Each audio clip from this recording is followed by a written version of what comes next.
Bismillahirrahmanirrahim. Alhamdulillah wassalatu wassalamu ala Rasulillah wa ala alihi wa ashabihi wa mawala amma ba'd. Kaum muslimin wal muslimat rahimakumullah. Tadi sudah kita jelaskan di antara prinsip rumah tangga dalam syariat Islam, yaitu yang memimpin di rumah adalah suami. Dan penunjukan suami sebagai pemimpin itu bersumber dari Allah Subhanahu wa taala. Memang Allah yang menunjuk suami untuk menjadi pemimpin di rumahnya, yaitu dalam surat An-Nisa ayat 34, Ar-rijalu qawwamuna 'alan nisa'i bima faddalallahu ba'dahum ala ba'din wa bima anfaqu min amwalihim. Kemudian tadi sudah kita jelaskan juga dalil-dalil penguat kenapa yang memimpin di rumah adalah suami. Di antaranya hadis Nabi SAW, seandainya aku boleh memerintahkan seseorang untuk sujud kepada orang lain, niscaya akan aku perintahkan seorang perempuan untuk sujud kepada suaminya. Taib. Kemudian laki-laki sebagai pemimpin itu butuh kepada kelemah lembutan. Laki-laki sebagai pemimpin itu membutuhkan kelemah lembutan. Jadi kepemimpinan, termasuk kepemimpinan suami di rumah, itu ada dua jenis.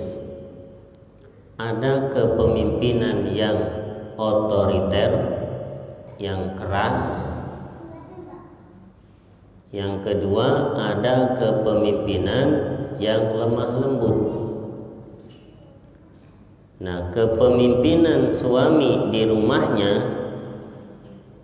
hendaknya kepemimpinan yang lemah lembut, bukan kepemimpinan yang otoriter. Ini penting.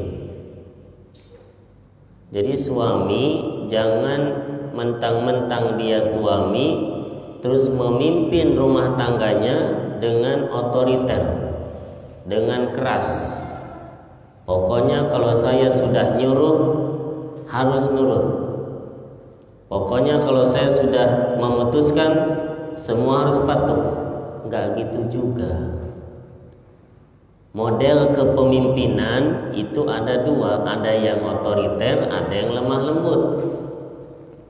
Nah, kepemimpinan yang dicontohkan oleh Rasulullah SAW itu adalah kepemimpinan yang lemah lembut. Jadi kita para suami, meskipun kita itu di rumah pemimpin, tetapi kita adalah pemimpin yang lemah lembut. Ya, misalnya ketika akan memutuskan sesuatu, ya, yang ringan-ringan saja. Misalnya hari ini kita mau pergi kemana? Gitu. Hari ini libur misalkan, mau pergi kemana? Kita boleh saja memutuskan. Hari ini kita akan ke tempat A misalkan. Kalau suami sudah memutuskan, ya sudah, istri, anak-anak ikut. Bisa saja begitu. Ya, tapi kalau bisa, model kepemimpinan kita itu jangan seperti itu. Memang kita pemimpin, tapi tidak ada salahnya bertanya kepada istri, bertanya kepada anak-anak, hari ini sebaiknya kita kemana? Atau misalkan anak-anak hari ini mau kemana, atau istri kita tanya, hari ini enaknya kemana, gitu. Jadi ada komunikasi yang dibangun, ya, sehingga anggota keluarga ya tidak merasa bahwa mereka itu diatur dengan seenaknya, enggak gitu. Jadi mereka merasa dilibatkan. Nah, kepemimpinan yang seperti ini itu yang nanti bisa membawa kepada kebahagiaan. Allah Subhanahu wa taala berfirman dalam surat Ali Imran ayat 159. Fabima rahmatin minallahi lintalahum walau kunta faddan ghalidhal qalbi lang faddu min haulik. Maka dengan sebab rahmat dari Allah Subhanahu wa taala engkau bersikap lembut kepada mereka. Seandainya engkau bersikap keras, kasar, niscaya mereka akan menjauh dari sekitarmu. Thayyib. Di dalam ayat ini ada 2 poin. Yang pertama, kelemah lembutan Nabi Shallallahu Alaihi Wasallam itu berkat rahmat dari Allah Subhanahu Wa Taala. Nabi itu sangat lembut, ya, kepada istrinya. Ya, Nabi mengatakan khairukum linisaihim wa ana khairukum li ahli. Khairukum li ahlihi wa ana khairukum li ahli. Sebaik-baik kalian adalah yang paling baik kepada keluarganya, dan aku adalah yang paling baik kepada keluargaku. Jadi Nabi itu lembut kepada keluarganya, termasuk kepada pembantu yang bekerja di rumahnya, ya, pelayannya, kepada khodim, pelayan. Nabi itu nggak pernah mengatakan kepada pelayannya, kenapa begini, kenapa tidak begini, nggak pernah. Ya, selama puluhan tahun, ya, pelayannya melayani Nabi, nggak pernah sekalipun Nabi itu berkata seperti itu. Nah, ini kelemah lembutan. Kelemah lembutan Nabi itu berkat rahmat dari Allah Subhanahu wa taala. Kemudian yang kedua, Allah berfirman, seandainya engkau bersikap kasar, keras, niscaya mereka akan pergi dari sekitarmu. Nah, jadi sikap kasar, sikap keras itu umumnya orang nggak suka. Bahkan seorang nabi sekalipun, kalau nabi itu keras, kasar, Allah menyebutkan lang faddu min haulik, mereka akan pergi. Ya, apalagi kita yang bukan nabi, bukan rasul, terus kita tidak lembut, ya, kita kasar kepada orang nggak suka. Ya, termasuk kita nih para dai, ya, para penuntut ilmu, yang kita itu menawarkan Islam kepada orang lain, itu butuh kepada kelemah lembutan. Ya, ada orang yang salah, jangan dimarahi. Bisa jadi dia melakukan kesalahan itu karena dia tidak tahu. Orang yang tidak tahu itu diberitahu, bukan dimarahi. Ya, seperti kisah di masa Nabi SAW, ada orang kencing di masjid. Kencing di masjid itu pelanggaran, karena masjid itu tempat yang suci, tempat ibadah, nggak boleh dikotori. Ini orang kencing di masjid. Para sahabat marah, ya, menghardik, mencaci. Tapi Nabi tidak. Ya. Selesai orang itu kencing, ya, Nabi minta diambilkan air seember. Habis itu disiram bekas kencingnya sampai bersih. Kemudian orangnya dinasihati bahwa ini adalah masjid, tempat sholat, tempat ibadah, tidak boleh ada kotoran sedikit pun, apalagi kotoran manusia. Nah, apa dampaknya kelemah lembutan? Dampaknya adalah doa dari orang ini. Allahumma arhamni wa Muhammadan wa la tarham ma'ana ahadan. Ya Allah, berikanlah rahmat kepadaku dan kepada Muhammad, dan jangan engkau berikan rahmat kepada yang lainnya. Kenapa Nabi Muhammad didoakan diberikan rahmat? Karena orang itu menerima nasihat dari Nabi Muhammad SAW. Kenapa para sahabat yang lainnya didoakan tidak diberi rahmat? Ya karena orang itu nggak nerima, diperlakukan dengan kasar.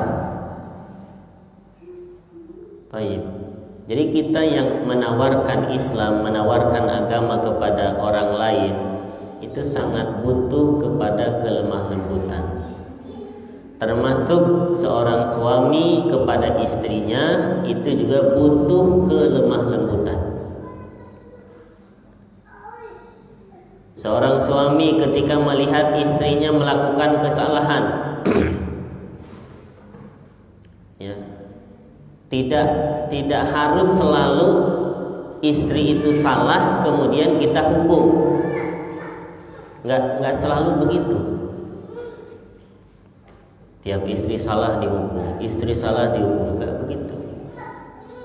Ya, bahkan di kitab ini yang kita baca, tadi kan disebutkan perempuan itu kurang apanya? Kurang akalnya. Ya. Makanya kalau laki-laki itu saksi satu, perempuan itu saksi dua, karena akalnya kurang. Nah, karena akalnya kurang, setengah dari laki-laki, kalau istri kita salah 10, yang dihukum itu setengahnya. Ya. Salahnya 10, yang dihukum 5. Itu betul.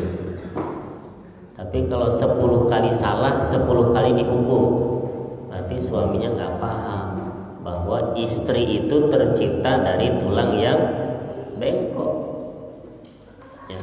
Dan yang paling bengkok dari tulang itu adalah bagian atasnya, ya. Maka nasihatilah istri dengan lemah lembut, ya. Bahkan mungkin harus sering suami itu memberi maklum, memberi udzur. Ya, kadang istri itu dibilangin ini nggak boleh, hari ini nurut, besok itu lagi. Maklumin, namanya juga perempuan. Ya, tercipta dari tulang yang bengkok. Baik, jadi kepemimpinan itu butuh kepada kelemah lembutan, termasuk Nabi sendiri. Fabima rahmati minallahi lintalahum. Nabi bisa berlemah lembut kepada keluarganya, kepada istrinya, itu berkat rahmat dari Allah Subhanahu wa taala.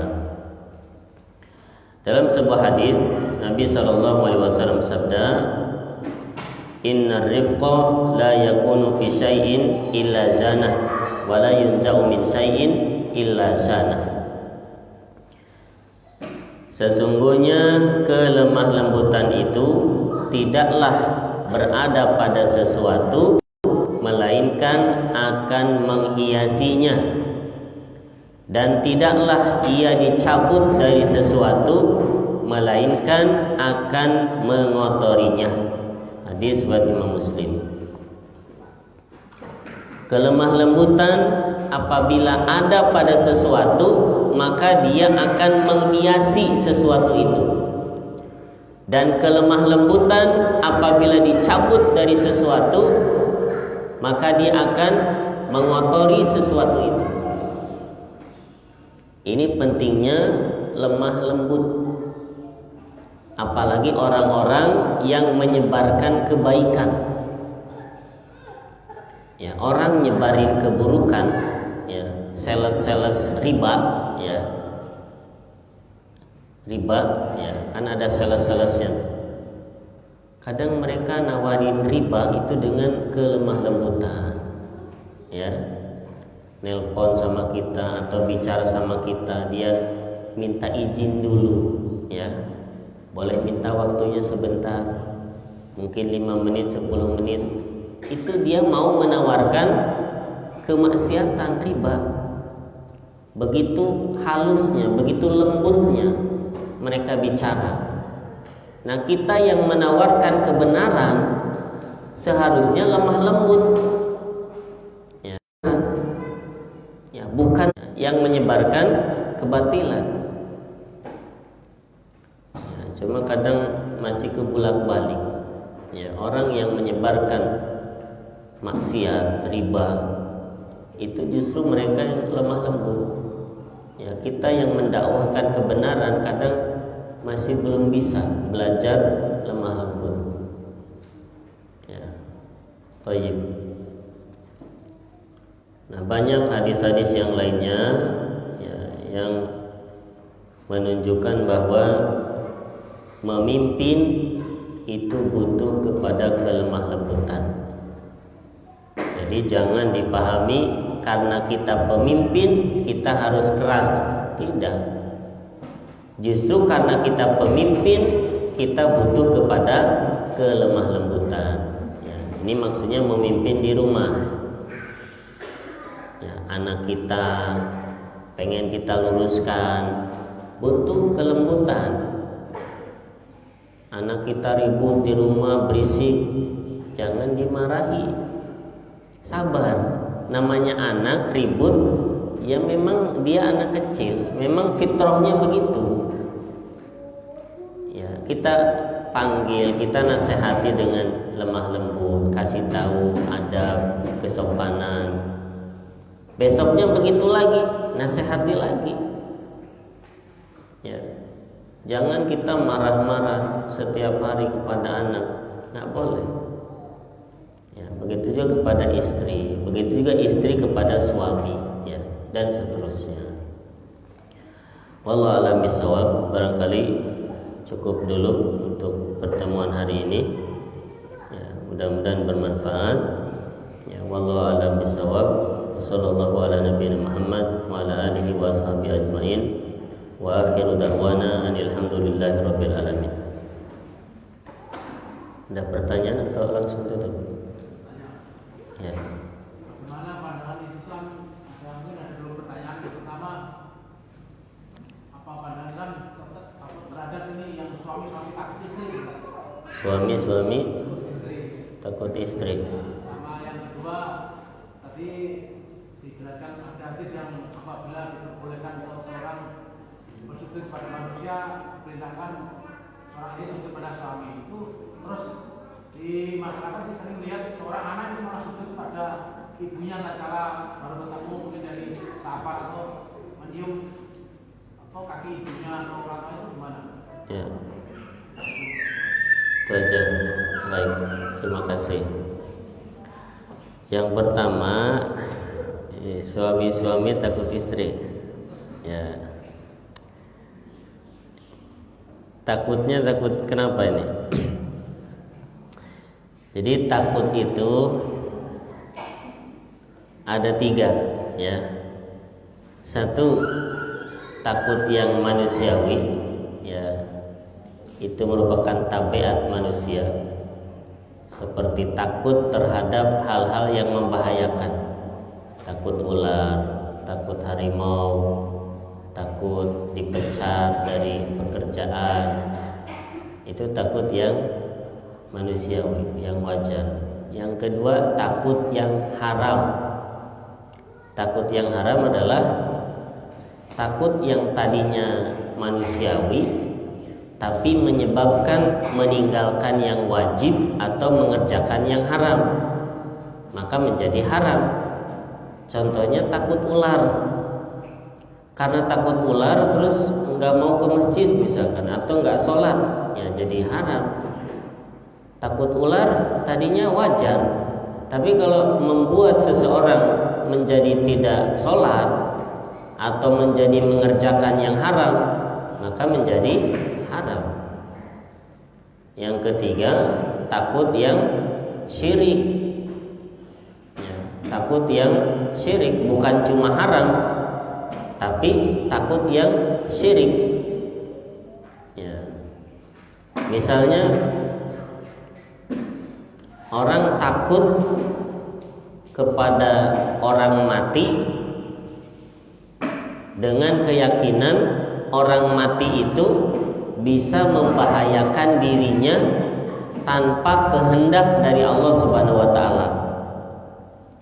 Takut kepada orang mati atau kepada jin, dan dia meyakini jin atau orang mati itu bisa membahayakan dirinya tanpa kehendak dari Allah Subhanahu wa taala. Itu syirik. Karena membahayakan atau sesuatu membahayakan diri kita itu dengan kehendak Allah Subhanahu wa taala.